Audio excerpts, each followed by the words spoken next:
하나님의 은혜와 평강이 말씀을 듣는 우리 가운데 함께 하시길 빕니다. 네. 오늘은 성령 강림 주일입니다. 오순절 다락방의 성령 강림은 유이례적 사건이지만 역사적으로 성령 체험은 일상적이고 반복적인 산 증거로 나타납니다. 성령 강림은 영적인 성장과 내면적인 성숙을 꾀하면서 교회 안팎으로 생기가 넘치게 합니다. 오늘 찬양 보셨죠? 그렇습니다. 교회력의 순환으로 보나 또 초록이 우거지는 절기로 보나 이처럼 성령 강림 절기는 생명의 풍성함을 돕는 기간이라고 볼 수 있습니다. 우리는 성령 강림 절기에 성령의 열매를 사모합니다. 저절로 되는 것은 아닙니다. 하나님의 감동과 은혜로 내 삶에 변화가 있어야 가능합니다.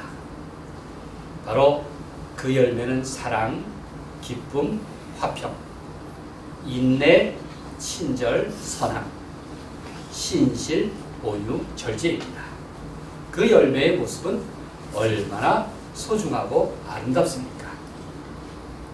성령은 어느 시대 누구에게나 현재 진행형으로 일하십니다. 늘 구호처럼 반복하고 주술처럼 강요하는 그런 성령이 아닙니다. 나를 변화시키고 교회를 새롭게 하며 역사를 변혁시키는 성령의 강력한 증거가 있습니다. 영이신 하나님과 날마다 동행하는 삶의 모습은 초대교회가 보여주듯이 진실한 제자의 길을 통해서 오롯이 드러납니다. 바로 변화와 새로움, 또 각성, 용기, 공감과 연대, 생명, 헌신, 그리고 주님이 주시는 평화의 모습입니다. 오늘과 평생 일용할 양식을 구하듯이 사랑하는 여러분, 성령의 내주하심과 성령의 충만하심을 구하는 일이 여러분 모두의 일상적 간구가 되기를 바랍니다. 네. 사도행전 2장에서 소개하는 성령이 임하신 날은 본래 오순절입니다. 이 오순절은 유대인의 중요한 명절입니다. 오순절은 6월절이 지난 후 50일째 되는 날이라고 해서 5, 10순자 오순절이라고 부릅니다. 49일 다음 날이라고 해서 77에 49, 77절이라고도 불렀습니다.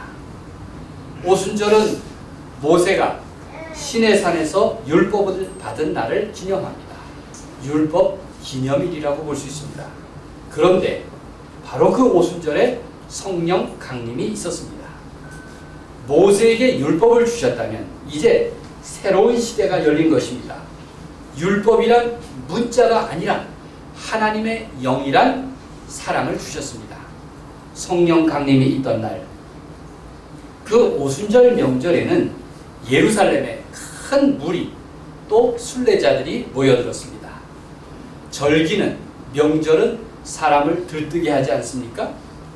그날 예루살렘에 머물렀던 제자 120명은 예수님의 하신 약속을 기다렸습니다. 그들은 십자가 아래에서 이미 실패했던 사람들이지만 예수님의 부활로 비로소 평화와 용기를 얻었습니다. 그러나 지금은 예수님이 승천하시고 안 계신 상황입니다. 그래서 여전히 두려움과 연약함과 혼란스러움이 남아있었을 것입니다. 그리고 마침내 성령의 강림을 경험합니다. 본래 성령 강림은 예수님께서 생전에 하신 약속이었습니다. 요한복음 16장 13절에 이렇게 기록하고 있습니다. 진리의 성령이 오시면 그가 너희를 모든 진리 가운데로 인도하시리니 라고 말씀하셨습니다. 부활하신 후에도 승천하시기 직전에도 말씀하셨습니다. 이를 땅 위에 계실 때 하신 마지막 말씀이라고 해서 지상명령이라고도 부릅니다. 사도행전 1장 8절입니다. 오직 성령이 너희에게 임하시면 너희가 권능을 받고 예루살렘과 온 유대와 사마리아와 땅끝까지 이르러 내 증인이 되리라. 제자들은 이렇게 주님이 약속하신 성령을 기다리신 것입니다. 그들은 성령이 어떤 모습으로 어떠한 현상으로 임할지 전혀 알지 못했습니다. 다만 서로 일치된 마음으로 기도할 뿐이었습니다. 그리고 오순절 명절이 임했습니다. 그날 아침 9시 120명의 제자들이 함께 경험한 일을 보십시오. 그것이 2절의 내용입니다. 함께 읽겠습니다. 호련히, 시작. 호련히 하늘로부터 급하고 강한 바람 같은 소리가 있어 그들이 앉은 온 집에 가득하며. 오순절 성령은 제자들에게 마치 불꽃 같은 모양으로 보였습니다.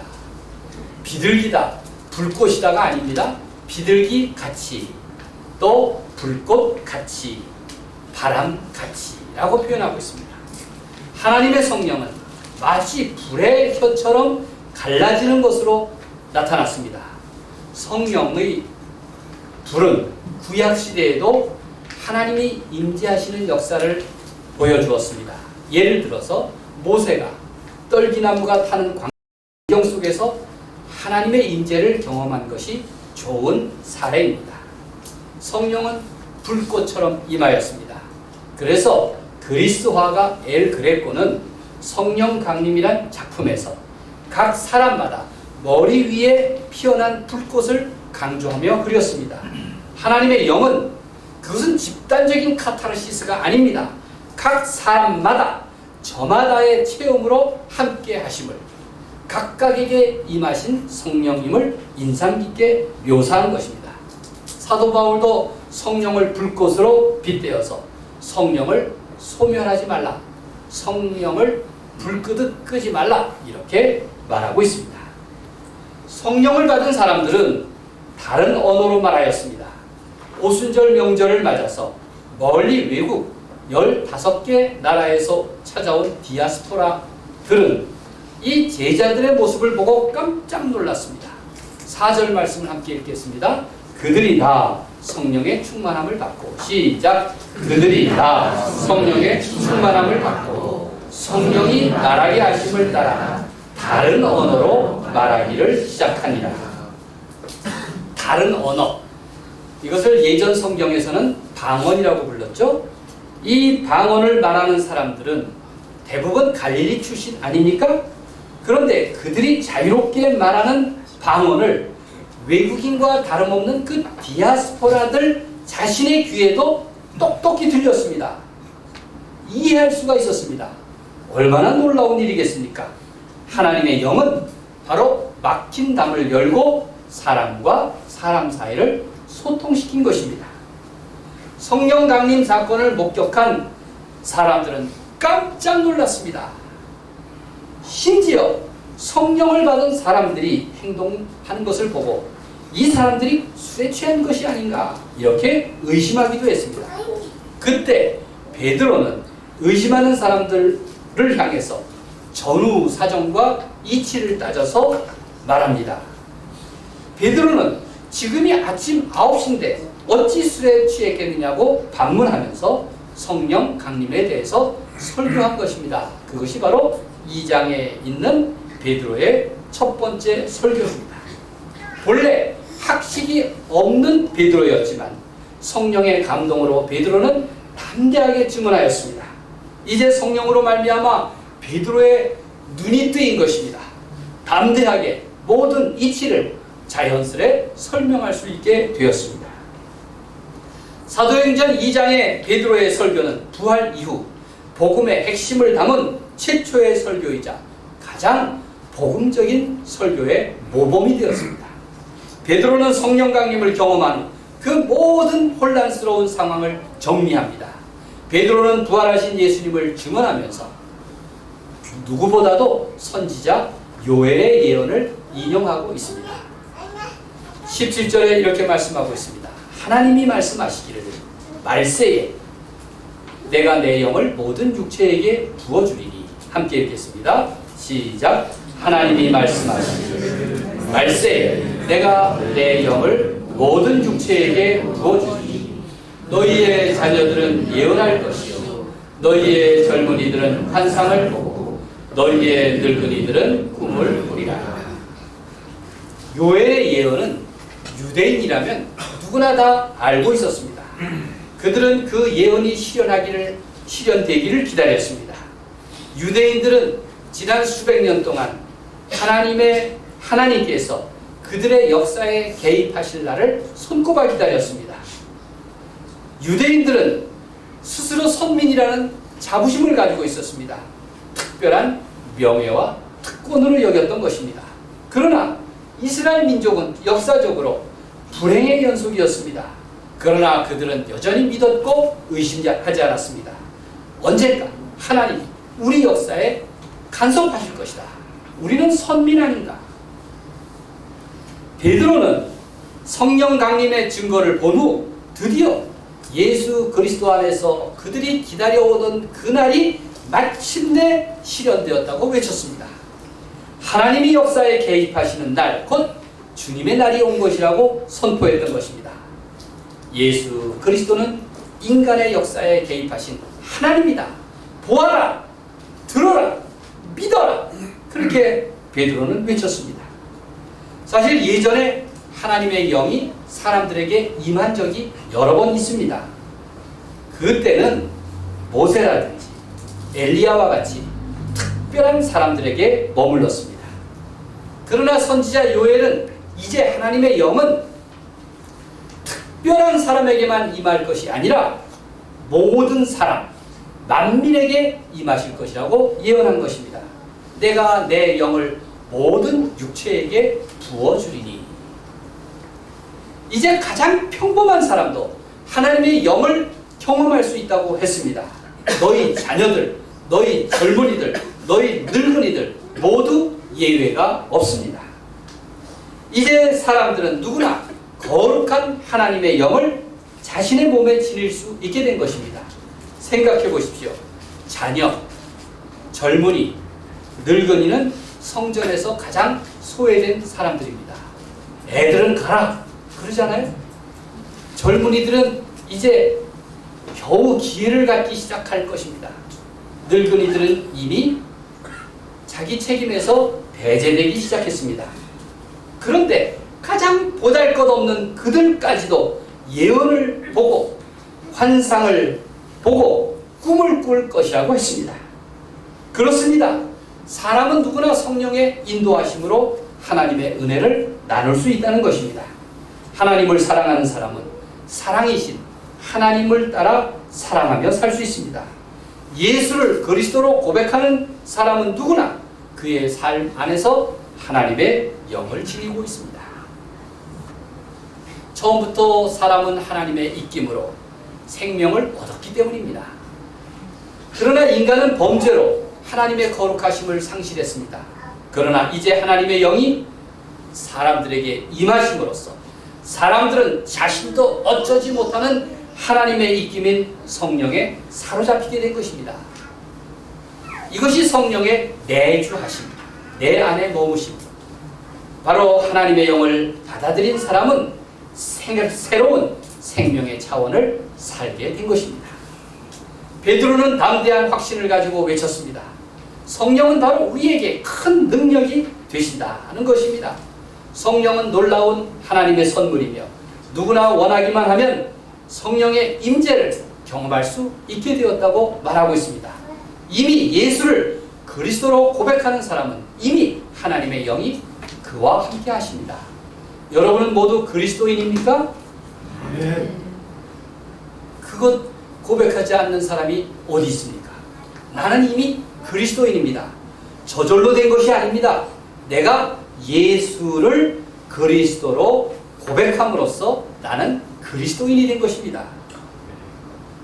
불과 성령으로 세례 받음으로써 나는 그리스도인이여 하나님의 자녀가 되었습니다.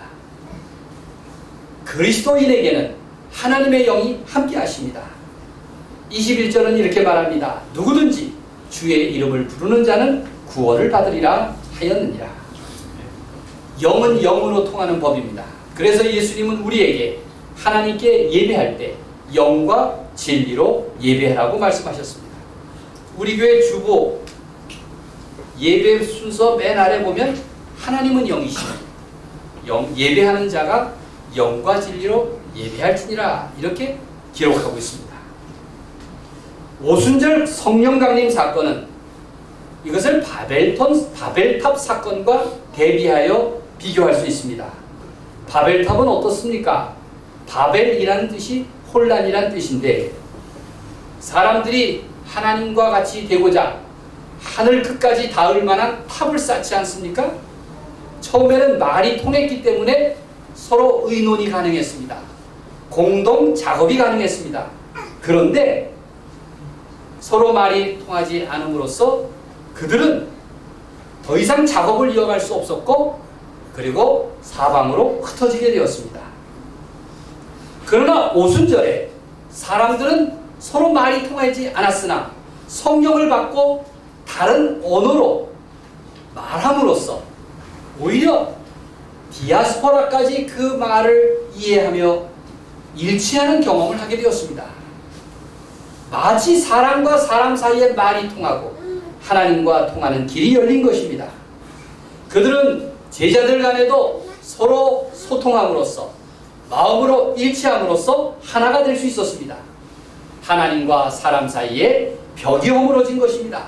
그 결과 자유인과 종, 남자와 여자, 헬라인과 야만인, 유대인과 이방인 사이에서 소통이 이루어진 것입니다. 이렇게 소통을 가능하게 한 것입니다. 여러분, 우리 그리스도교는 이러한 소통의 자리에서 탄생하였습니다. 그런데 요즘 교회 다니는 사람들을 보면 뭐라고 얘기합니까? 아, 참 말이 안 통하는 사람들이야. 이런 말 들어보셨습니까? 그리스도인 하면 뭔가 자기 생각만 옳고 독선적이고 말이 안 통하는 사람들이다. 정말 그렇습니까? 그렇지 않습니다. 성령의 사람, 그리스도인은 말이 통하는 사람입니다. 말이 통하는 사람이어야 합니다. 그런데 성령을 강조하는 교회일수록 세상과 역사와 더 높은 담을 쌓고 삽니다. 벽을 만듭니다. 세상을 향해서 비난하고 그리고 자기들의 주장만 옳다고 말합니다. 세상과 불통을 조장하는 그것은 결코 성령의 역사가 아닙니다. 독선적인 생각은 오히려 성령의 역사를 가로막을 뿐입니다. 그것은 성령의 능력이 아닙니다. 불통은 예수님이 원하는 교회의 모습이 아닙니다. 말이 통하지 않는 답답함이 아니라 성령은 남을 이해하고 감동을 주는 그러한 소통과 사랑의 역사를 이루어가는 것입니다. 성령의 9가지 열매를 보십시오. 9가지 열매 어느 것 하나 벽을 쌓는 일이 있습니까? 담을 만드는 일이 있습니까? 모두 관계의 언어입니다. 관계의 언어 속에서 사랑과 기쁨과 평화와 인내와 친절과 선함과 신실과 그 다음에 뭡니까? 온유와 절제를 실천할 수 있는 겁니다. 그래서 사도 바울은 이렇게 권면합니다. 너희는 성령을 따라서 행하라. 성령을 따라서 행하라. 이러한 성령을 구하는 사람마다 내 안에 성령이 내주하심을 믿습니다. 아멘. 성령의 인도하심을 받아들입니다. 아멘. 나는 연약하지만 그럼에도 불구하고 기도할 수 있는 이유가 여기에 있는 것입니다. 아멘. 사람들은 저마다 영적인 성품인 영성을 지니고 있습니다. 교회에서 자주 사용하는 단어, 성경에서 자주 언급하고 있는 단어인 신령한이라든지 영적 깊이라든지 성령 충만이라든지 영적 능력이라는 낱말들은 모두 그리스도교의 신비함을 드러내는 영적인 속살이라고 말할 수 있습니다. 우리는 사도신경을 고백할 때마다 성령에 대한 믿음을 고백합니다. 성령을 믿사오며. 그것은 어떤 의미입니까? 마틴 루터가 가정교육용 조리서인 소요리문답을 썼는데 거기에서 사도신경에서 고백한 성령을 믿사오며를 이렇게 풀어서 설명합니다. 나는 자신의 이성이나 능력으로 예수 그리스도를 나의 주님으로 믿을 수 있거나 그에게 갈 수 없습니다. 내 이성이나 내 능력으로는 예수 그리스도께 가까이 갈 수 없다는 것입니다. 다만 성령이 복음 가운데 나를 부르시고 그의 은혜로 눈을 뜨게 해주셔서 올바른 믿음 가운데 거룩하게 하시고 보존시켜 주시는 것을 믿습니다. 아멘. 이렇게 고백합니다. 얼마나 놀랍고 위대한 가르침입니까? 내 능력이 아닙니다. 내 이성이 아닙니다. 자기 능력과 이성을 강조하는 사람일수록 그들은 예수를 나의 주님으로 고백하기가 어렵습니다. 다만 성령께서 복음을 통해서 나를 부르시고 그 은혜로 눈뜨게 하셔서 올바른 믿음 가운데 나를 거룩하게 하시고 보존시켜 주시는 것을 믿습니다. 라는 고백 가운데 나는 성령의 사람, 진실한 그리스도인의 삶을 살아가는 것입니다. 그렇습니다. 그리스도인은 성령이 함께 하시는 사람입니다. 사도 바울의 말씀처럼 또 마틴 루터의 고백처럼 내가 십자가에 달리신 예수가 나의 그리스도이심을 고백할 수 있는 것은 내 지식이나 상식 때문이 아닙니다. 내 이성이나 능력 때문이 아닙니다. 내 안에 내주하시는 나를 찾아오신 성령의 은혜 때문이요 하나님의 영으로 말미암음 때문입니다. 그래서 고린도전서 12장 3절에서 이렇게 말씀하고 있습니다. 또 성령으로 아니하고는 누구든지 예수를 주시라 할 수 없느니라. 내가 예수를 주님이라고 고백할 수 있는 것은 성령께서 함께 하시기 때문인 줄 믿으시길 바랍니다. 그래서 우리는 자주 얘기합니다. 나는 왜 성령이 없을까? 나는 왜 성령을 받지 못했을까? 그렇지 않습니다. 이미 내 안에 하나님의 거룩한 성품 성령이 함께 하십니다. 다만 이것이 더 나를 열심을 내도록 경건 훈련을 통해서 경건의 모양을 통해서 또 성령을 사모하는 마음을 통해서 점점 그 성령의 능력을 더욱 열심히 더 뜨겁게 키워나가야 합니다. 바로 성령은 나를 변화시킵니다. 성령은 나를 성장시킵니다. 성령은 나를 환상을 보는 자로 꿈꾸는 자로 만들어갑니다. 성령은 나를 항상 도와주십니다. 약한 가운데 위로를 주시고 답답함 속에서 감동을 주시고 내 안에서부터 새로운 능력을 주시는 것입니다. 아멘. 하나님이 원하시는 강하고 사랑이 넘치고 신실한 사람으로 만들어가는 것, 그것이 바로 성령이 함께 하신 때문에 가능합니다. 아멘. 사랑하는 여러분, 하나님의 피조물로서 하나님의 은총 가운데 머무십시오. 불가능의 가능성을 신뢰하십시오. 성령은 초대교회 위에 불안하고 두려워하는 제자들에게 먼저 놀라운 능력을 주셨습니다. 약속된 성령의 강림 이후 모든 것이 달라졌습니다. 그 두려워하고 불안해하던 제자들이 사도행전에서 보여준 용기를 보십시오. 그 담대한 믿음을 보십시오. 성령 행전, 선교 행전이라고 부르는 이유가 여기에 있습니다. 그것이 사도행전과 초대교회가 보여준 생생한 능력이요, 지난 2000년 동안 하나님의 교회와 함께 하셨던 성령의 능력인 것입니다. 이제 성령께서 여러분에게도 임하셔서 내 삶의 연약함, 두려움, 혼란스러움을 밑바닥에서부터 흔들어 깨워주시기를 바랍니다. 아멘. 그리하여 여러분 성령을 향해 마음을 열고 진실한 성령의 사람, 하나님의 영에 속한 사람으로 살아가시기를 간절히 소망합니다. 아멘. 하나님의 영이 내 안에 충만하셔서 하나님의 능력으로 생기 있고 거룩한 삶을 살기를 우리 주님의 이름으로 간절히 축원드립니다. 아멘.